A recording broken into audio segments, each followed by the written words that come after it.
believe the information that you're going to receive and have received, in fact, over this broadcast, will convince you that what is known today as the Roman Catholic Church is nothing less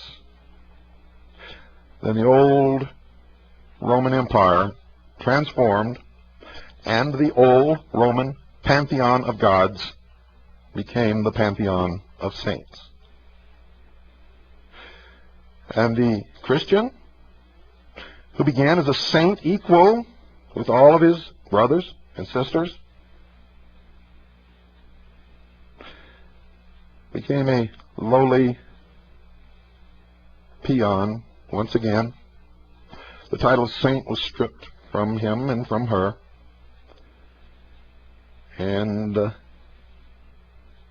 someone began to pass a plate and put up collection boxes and demand that at festivals the wealth of the people be transferred into the coffers of the church.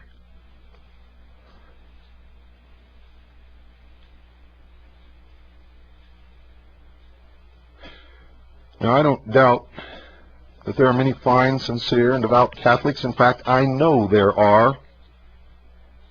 I know there are many devout, sincere, courageous, wonderful members of the Mormon Church, and the Baptist Church, and the Lutheran Church, and the Orthodox Church, and even the Buddhist religion,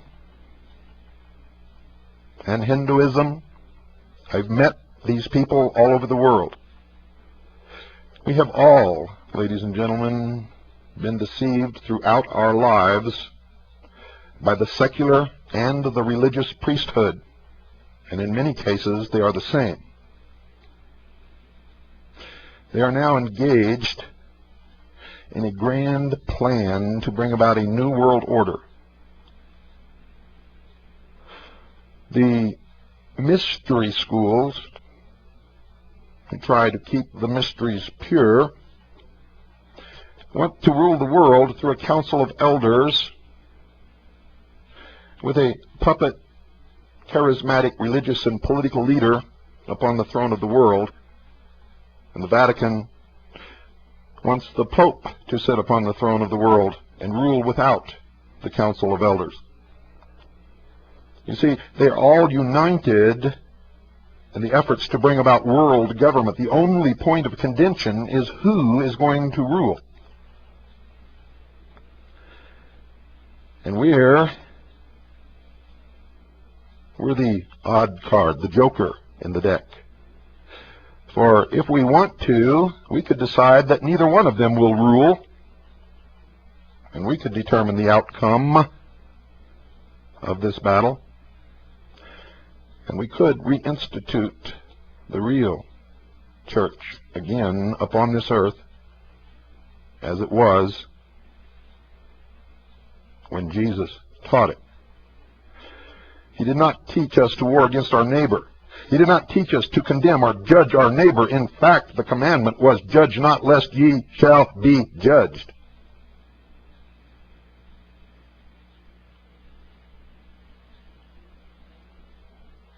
When Jesus spoke to a crowd and someone walked away from the crowd, he did not chase them down the road and try to stuff his teachings down their throat. Ladies and gentlemen, he did not do that. Neither did he build great, wealthy cathedrals built of shining glass with great pageants on the holidays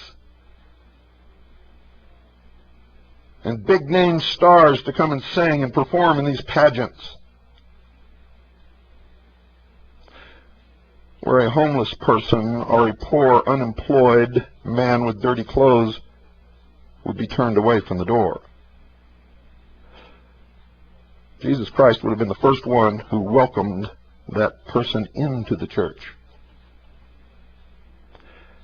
And if you will look at the people that he habitually associated with, whose homes he slept in, who became his disciples, you will understand that those today who call themselves Christians do not even know the meaning of the word.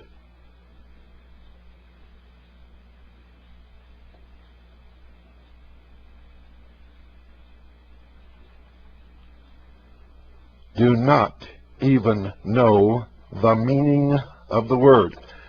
Many of the ministers, pastors,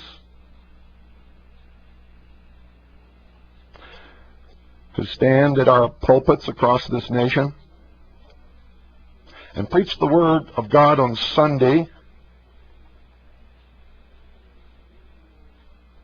attend the rituals of the Masonic Lodge on the following Saturday, and pay homage to Lucifer. How can this be?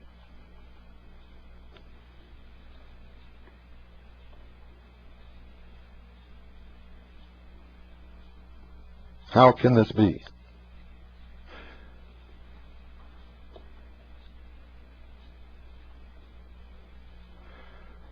Now, folks, it's not my intention to treat lightly or to ridicule anyone whose beliefs we may here disagree with.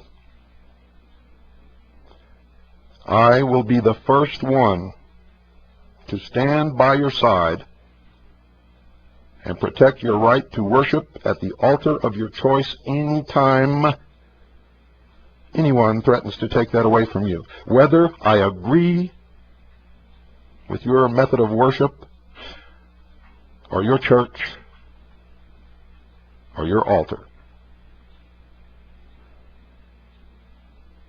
For I believe sincerely that only by protecting your right to worship at the altar of your choice is my right to worship at the altar of my choice protected.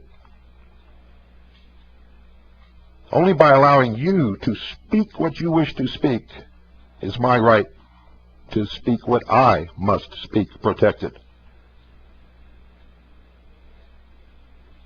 And everywhere I go, I see Christians who do not practice that at all, yet they claim to be Americans and support the Constitution and the Bill of Rights and claim to be following the teachings of Jesus Christ.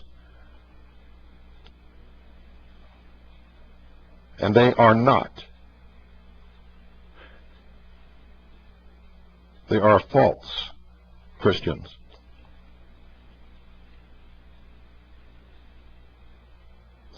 And I think that someday when they go to knock on that door that they're all looking forward to passing through, they will find that it is shut and barred and locked against them.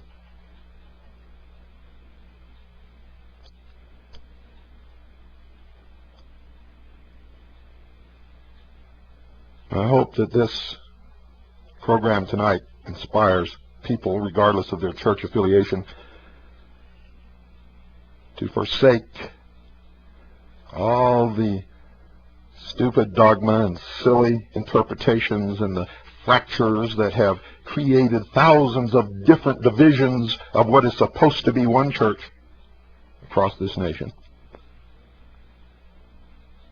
Forsake the Babylonish doctrines and concepts and seek a return to the faith that was once delivered unto the saints. The real saints.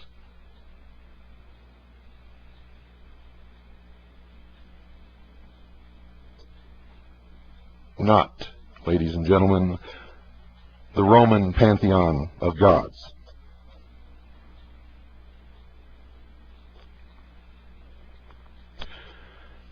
I hope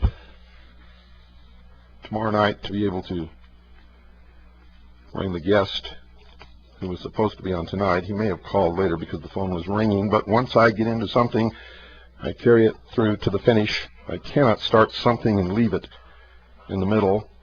I think tonight's message was important. It was important to me to be able to deliver it.